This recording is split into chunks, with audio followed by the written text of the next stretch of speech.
and welcome to my channel. Today I am here to review the new book Temple of Swoon by Jo Segura.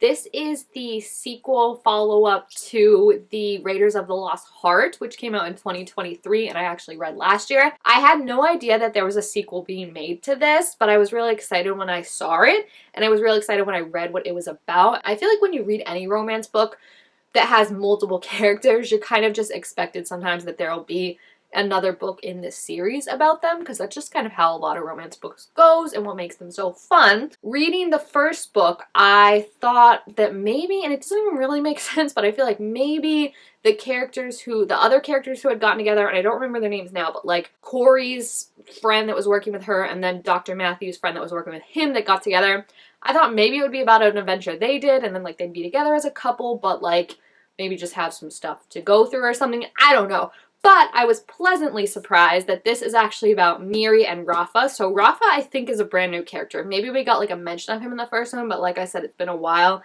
since I read that one, so I don't fully remember everything. And then Miri is the mentee, that's the word, right, of Corey. So she worked back at the university. Again, maybe like we saw her, a brief mention of her in the first book, but not really remember it. They are teaming up for a new jungle adventure, and I was so, I think, pleasantly surprised.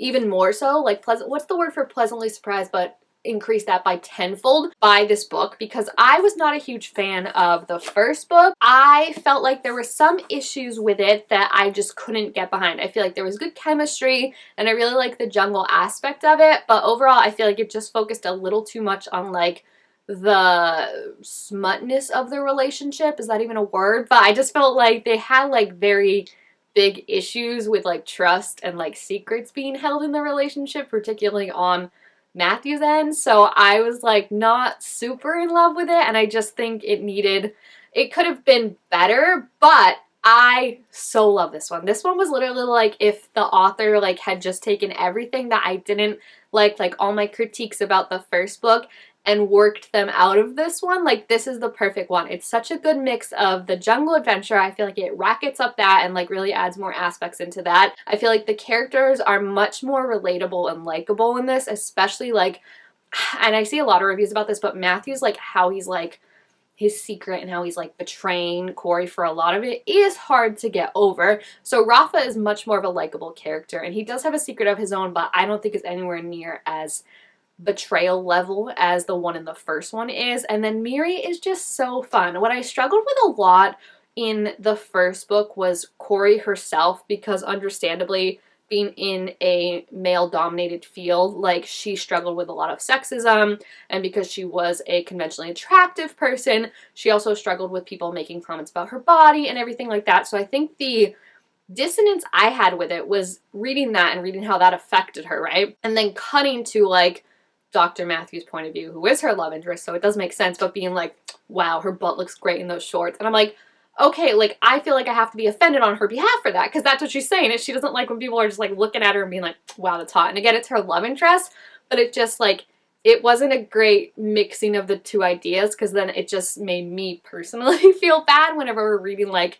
scenes where she's being described as, like, sexy by him. It didn't work for me. And then again, I feel like they weren't great characters overall. Like, I liked Corey, but I feel like she was a little one-dimensional in aspects, and then Matthews was just, he was fine. But I do feel like they had good chemistry, and overall I could tell like this was a well-written book, and there was like some great ideas there. It just didn't vibe with me particularly. This book, on the other hand, I feel like, again, it just took everything that like I didn't like about the first book, punted that out of there, and added and increased everything that I did like about the book. So yeah, the jungle adventure aspect is way more in this, and I feel like it just reads more and more like a movie, which is what I liked about the first one, like all those scenes that read really well. I think the characters themselves are way more likable, and I think it dialed back a little bit on the smut and everything like that, but I liked that. I feel like there's more development with their relationship and more of it outside of just like the physical part of their relationship, and I felt like it made me connect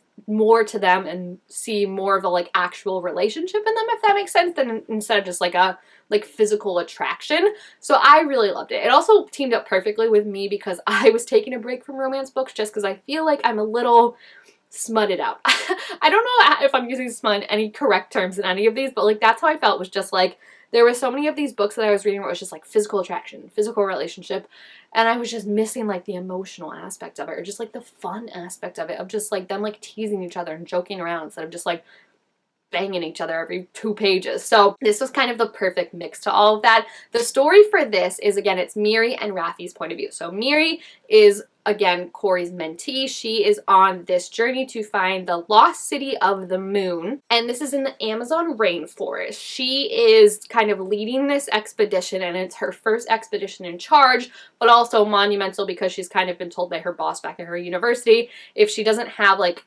something to her name, like a paper, a dig, something soon, like she's gonna get fired. So this is like really her chance to prove herself, and a lot of her story is just feeling like she's in the footsteps of Corey and being like, what would Corey do in this situation? Like she just wants to be more badass and cool and carefree like she sees Corey to be. And then Rafa is the photojournalist that's been hired for this expedition to document the journey of what they're doing, and is gonna write an article when it's done. But he also has a secret mission, which is to stop them from finding the lost city of the moon, because his mom is from that city. She's one of the people that lived there, is what he's been told by his dad, and they want to protect like the integrity of it and not have it discovered by people who would go in and release its knowledge and its location to the world, and then come what may with that. So he's trying to sabotage the expedition at any and all chances he gets. So they are at odds with that, but Miri doesn't know, and they originally meet on the way there, not knowing that either one is part of the expedition. And then after that, when they find out that they're actually part of the expedition, both of them are kind of like,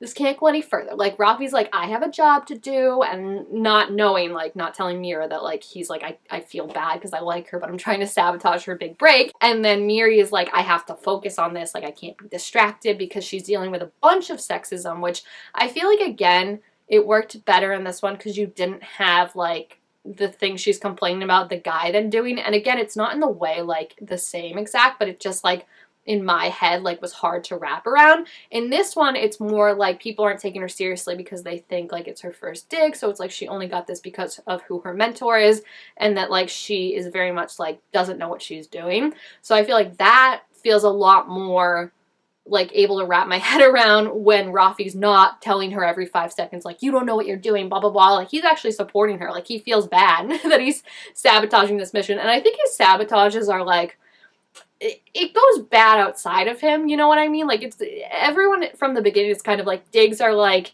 they're never 100%. Like, you might find nothing, and that might just be truly like without any of his interference. So I think that's why it doesn't feel as big of a betrayal as Dr. Matthews, where he like literally like took the job from Corey and like knew she needed it and was like, nope, I'm taking it, sorry. So I feel like overall they're just more likable characters, and their chemistry and their relationship is just so cute. It also has my favorite thing, which is when the guy gives the girl a nickname. I always think that is just so cute and so adorable. I think it's just that like fanfiction thing of like, you know, when it's like this, they have a nickname and then it's like they only use their real name when like they're in danger or they're scared for them or something like that, and it just adds to the tension and everything like that. You know what I'm talking about. So again, I also feel like the adventureness of it was really, really fun. Like, there's like leaping from vines, there's a river fight, like there's all this really cool stuff that I feel like was in the first book, but just is like twofold in this and is really, really fun. I read about like what the author was talking about when she was kind of designing this book too, and how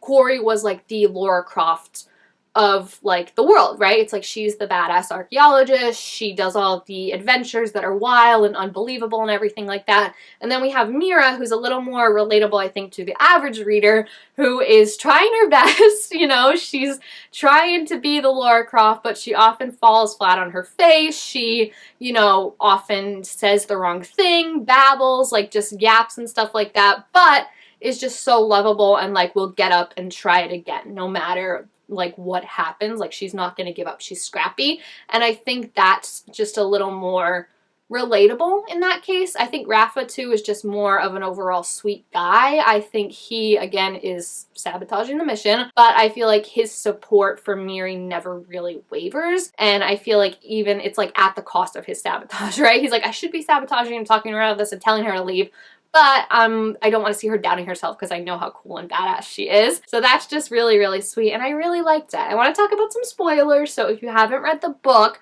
be forewarned that after this, spoilers are coming. One thing that I have to say, and this is like the biggest spoiler of all, is like reading the book, I was really, really annoyed for a majority of it that Von Tor, whatever, how you say his name, was back, because I just felt like, ugh, like, I just felt like we dealt with him so much and he was such a slimy, bad villain that I didn't want to see him back. Then I kind of was okay with it because I was thinking one night, I was like, well, you know what? It does feel more like action, like video game themed, of like, you've got your Umbrella, you've got your Trinity, like this bad dude or company that just keeps coming back no matter the odds. So I was like, you know what? It does kind of fit the genre in that case. So I was like, all right, now I'm okay with it.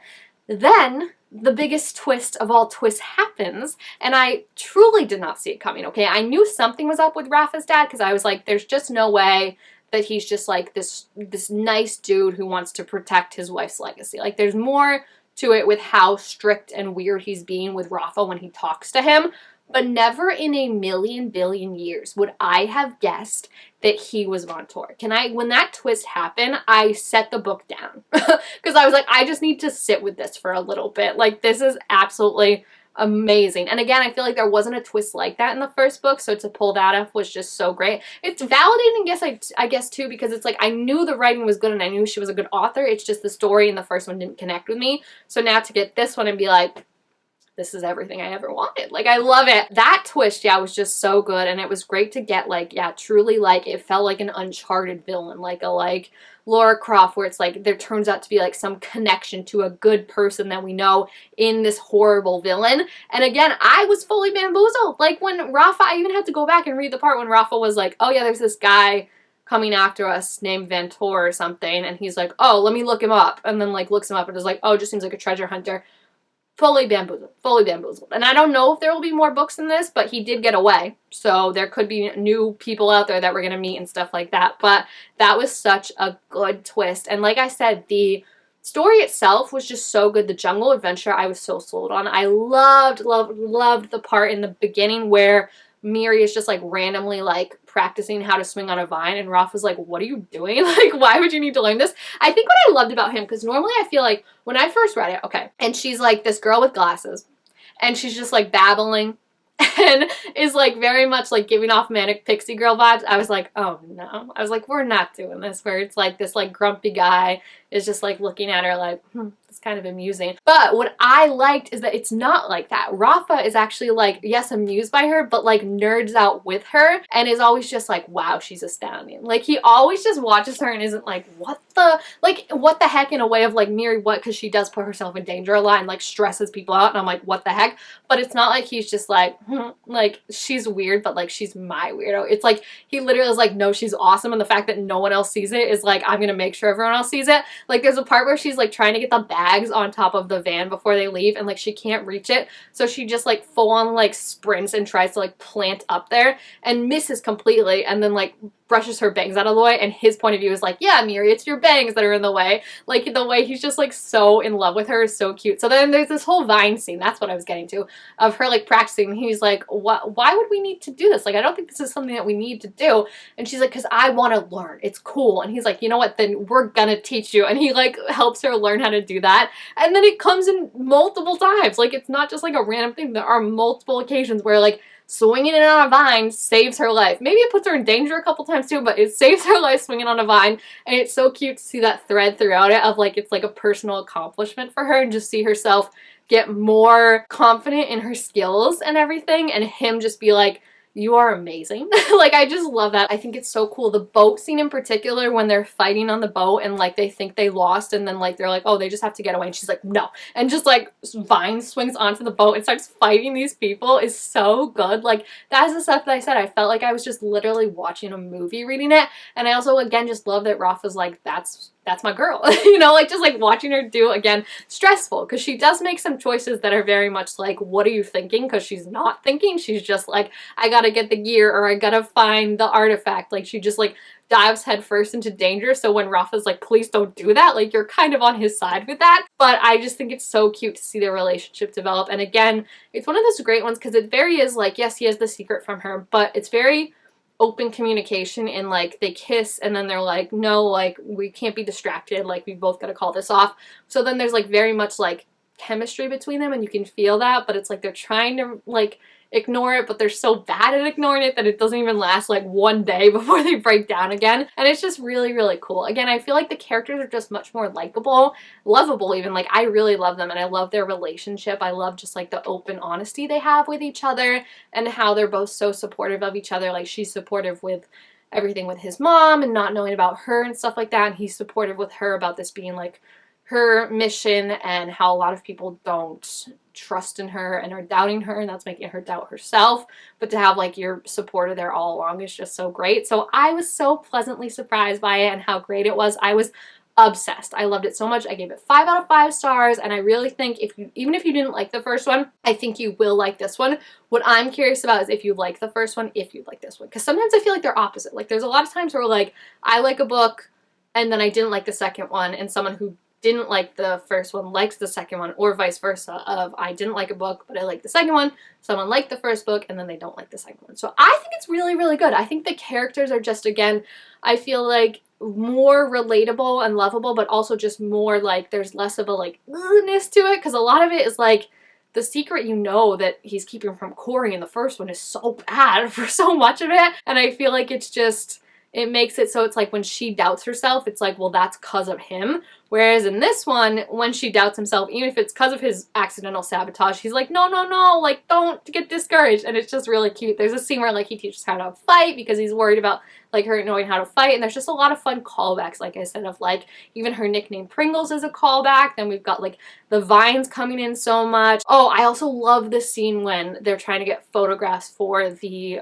article, and he's like trying to teach her like, don't pose like you would think someone would pose when they're being like badass or they're being sexy. Like, don't pose like you think Corey would or you think I would. Like, pose what's badass for you, what's sexy for you. And I just think like that's really great of how he helps her along that journey of being like, stop thinking like, what would this person do in this situation, and be like, what would I do in this situation? Because she has a lot of knowledge and she has a lot of like innate skills and intuition, and that's what's going to help them at the end of the day. So I just think it was really, really cute. What a great couple. Like, honestly, one of my favorite couples of the year. Is that is that too soon to say? But I just love them so much, and I love the characters themselves and the journey that they go on throughout this and how they support and love each other, and it's just so cute and so surprising that I love this one so much. So yeah, if you have checked it out, let me know what you thought about it down below in the comments. Also, make sure to give this video a thumbs up if you enjoyed it, and I will see you guys next time. Bye!